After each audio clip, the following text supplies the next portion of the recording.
Yo, what's going on, fellas? Goobs here, back with another video. In this one, we have a very special one, and it's one that I've been working on the past couple days to help you guys out and to really batten down the hatches on some of the problems you may be having in BR this year. So as you guys may have been able to tell from some of the most recent videos on the channel, and if you have been tuning into the streams, we have been grinding the absolute piss out of BR this year. Already have not one, but two 12-0 banners under our belt. Be sure to go check out those videos if you have not already.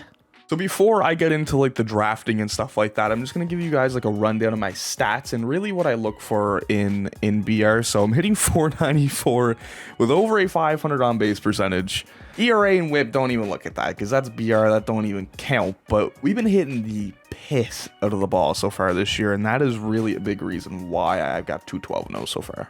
So obviously everybody knows what BR is. You got to win 12 before you lose one, or you can even lose one, but you don't get that juicy flawless reward. Now, if you guys are new, this is a good introduction for you guys. It'll kind of give you just like a basis walkthrough of how you can draft in BR and what you should kind of be looking for. Or if you're a more experienced player, you've been playing for years and years, this isn't your first year. This is more so of a video that maybe the meta has changed a little bit, at least for right now at the start of MLB 22. It is definitely a lot different. You want to draft a little bit differently than you would in years past. First diamond round here, pretty deep. This is actually a very good first round. You never really want to take your diamonds for your pitchers. Obviously, Tom Henke, Randy is an okay one, but more so looking at the two hitters right here, and I am really looking at this Mickey Mantle card. As your lower overall diamond, there's not many better cards and you're going to get in BR than this Mickey card. So Mickey on the board. A new thing in BR this year is that they are guaranteed rounds for the BR program cards. So every single draft that you have right now, you will be able to load into, and this is what I've been doing. You'll be able to take Hunter Renfroe,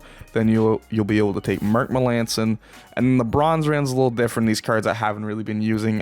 Mostly I just been taking Bob Feller, and I just haven't really been using them. You could also take, you know, we'll switch it up just for the video. We'll take Trevor Hoffman. Now our good diamond round here. Wow, this is a banger of a round. You could honestly go with any of these four. I'm looking at Mr. Albert Pujols and Chase Utley, two cards that I hit over 500 with. I have not tried Troy Glaus yet in this game, but I think in a spot here, you can go either or Utley or Pujols, whoever you're more comfortable with. I'm going to go Utley just because I like using Chase Utley a little bit more. Plus, I like having the lefties there. So just while we get some of these bronze rounds out of the way, I'm just going to kind of talk about the drafting strategy that I have this year. And if you guys have been playing BR a lot this year, you will notice that pitcher stamina in general for relievers this year is really rancid. Like, you can throw 6 pitches and your dude is tired, like in the red, done. It's actually kind of a tough round. These aren't like the greatest silver choices, but they're also not the worst. Paul Sewald's only got fastball, slider, and really you want to kind of look at the hits per nine, but you're more so looking at the pitches, and 292 mile an hour fastballs and a slider aren't going to get the job done. Max Stassi up against lefties, actually not a bad shout. Yeah, we're going to go Max Stassi there. I would normally take Didi, but Didi's fielding is just so atrocious at short. So now for gold rounds here, you could really go either way. There's not a problem at all with taking some pitchers. I've already taken a couple pitchers there. Have you seen? We have Melancon already. We have Matzik for a lefty. He's a very good lefty in this game, although I really wish he still had his cutter, sorry. Gallegos is actually a very good one as well. Fastball, slider, changeup isn't ideal, obviously, but you're not really going to take B-Craw. The only other one I would even think about taking would probably be Troy Glaus. I actually haven't used this Troy Glaus card yet. I just feel like there's better third basemen that we can get, so I'm going to go Gallegos. And that's really another thing that people don't pay attention to, is that you may have the best pick in Troy Glaus right there for the round. Like, he may be a better pick than Gallegos, but I can get a better third baseman for a lower overall, like a silver or a bronze, that's way better than Troy Glaus. There are a lot more hidden gems this year than there were in past years for BR. Michael Fulmer, a former top prospect for the Tigers, being one of them. He's got a slider, sinker, four-seam, circle change, slurve combo. They have given a lot of cards this year a slurve, and I am all for it. I am all for it. Bring on the slurves, please. One of the BR goats right here pops up in our silver round. Chris Bassett, definitely the move. This dude is insane in BR. Literally insane. He's gonna be a big opener for us. We get another BR goat here in Garrett Crochet. This team is shaping up together to be a doozy. Speaking of doozies, man, oh my god, they just keep on coming. Mark Canha, he's up against lefties. I'd prefer if he was up against righties, but bro, how do I not take Mark Canha here? This team is coming together unbelievably. In years past, I would normally tell people to draft, you know, you want like a couple stinkers in the bullpen just so you can kind of build out your bench and round out your team, but you really honestly have to sacrifice this year. And you got to take some guys like Clay Holmes and hope that you can use him. He's got 99 velo. He's got a good sinker. Like, he's going to have to get the job done for you in spots, because if you're going on these deep BR runs, man, if you face competent, and I'm not even talking about top players. You see me play Kreiner and Jado and Novak and these guys, and you know, you're not going to get those guys every game, but the games that you do get them, you're going to need a lot of pitchers if you're going to want to beat them. And then if you face somebody competent after that, and then after that, like, you need all hands on deck. A stinker of a bronze round. We're going to go ahead and take Josh James, our last bronze pick, get him out of the way. He's never going to see the field. Did we ever get the right draft for this video? My lord, Eugenio Suarez as well.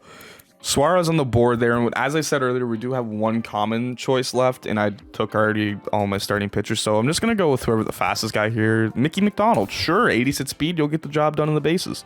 We're mostly just looking for players to fill out our bench, but we're going to have to take Brian Wilson here. I think even if I wasn't planning on like taking the pitcher here, this really is a kind of a shitty gold round, I would say, and I haven't used this Brian Wilson card yet. And I kind of want to use him. I faced him a couple times. He hasn't been too bad. So there is the bullpen done. All right, we're going to bang out these last couple bronze rounds here really quick. Dom Smith will do it for the Mets. We got Jays legend Anthony Alford here. I think he's going to be the one. DJ Stewart's actually got 82 pop against righties. We'll take him. So we're looking for a lefty killer here off the bench. It's looking like Miggy's going to have to be that guy. Miggy's going to have to be our guy against lefties this year. Zach McKinstry, yeah, he's a lefty. Yeah, no, Miggy is the move there. Fellas, we have a busted BR team right here. So we have our really good opener in Bassett. He's going to be our main guy. Whenever he is ready, he's going to be pitching our first inning. Pineda's kind of a guy that can eat innings. We could honestly, you could even use him. I don't think it's a very good idea, but Arrieta, not obviously what he once was. Rotation's fine. I'll probably really only use Bassett here, but our bullpen is pretty solid. Wilson, Melanson, even Clay Holmes, I would say, dude, and Gallegos, all high leverage situation righties. Got our lefty specialists in Matzik and Crochet. And we kind of got some guys like Fulmer and Hoffman that can just eat some innings, but I'm very happy with this draft. Okay, I'm really weird when it comes to BR and stuff like this. I like to build my lineups 8 through 1, or at least 8 through 4, because it's pretty like, I do it in segments, right? So I will do like the first 3, and then 4, 5, 6, and then 7 and 8. So no matter what, my bottom 2 hitters are always going to be my worst hitters, or just the guys that I don't feel the most comfortable with. So Max Stassi will be in the 8 hole. And then probably going to be Dansby in the 7 hole. So I get those out of the way just because obviously with the 3-batter minimum in BR, pitcher is going to be facing 1, 2, 3, and then they're probably going to bring out somebody new. They're going to be facing 4, 5, 6. So I base it just off of that. I'm going to go Mantle, Utley, and then, well, this is a tough one between Voit and Suarez. I got to go Suarez. I have to go Suarez. He is so good. Dude, he's always so good, but he's really, really, really, really good this year. I'm really happy with this team. I'm really, really happy. Normally in years past, I would have a much, much, much deeper bench. I wouldn't really rely on somebody with 38 contact being my number 1 pinch hitter against righties. But it's just one of these years, man, at least until they can fix the bullpen stamina, that it's like you're really gonna have to take a lot of bullpen pitchers.